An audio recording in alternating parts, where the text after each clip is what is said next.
За тэгэхээр санал хураалтанд 82 гишүүн оролцож 44 гишүүн итгэл хүлээлтийг дэмжсэн, 38 гишүүн дэмжээгүй дүн гарсан байна. За тэгэхээр дэгийн тухай хуулиараа нийт гишүүдийн олон буюу 64 гишүүн дэмжсэн тохиолдолд ерөнхий сайдад итгэл хүлээлгэх асуудал тогтоол дэмжигдэхэр байсан.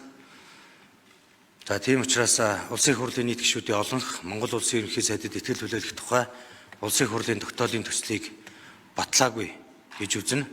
Батлаагүй тул Монгол улсын ерөнхий сайдыг огцорсон тооцож Монгол улсын ерөнхий сайдыг огцорсон тооцох тухай улсын их хурлын тогтоол батлагдсанд тооцноо. За тогтоолыг уншиж танилцуулъя.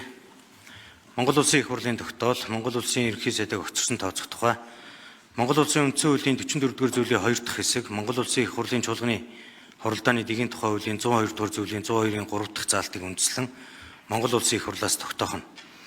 1. Монгол улсын ерөнхий сайд Лувсан намсрын оюун эрднийг огцорсонд тооцох бай. 2. Шинэ ерөнхий сайдыг томилогдох хүртэл хугацаанд үүрэгт ажиллаа гүйцэтгэж байхыг Лувсан намсрын оюун эрдэнд даалгасав.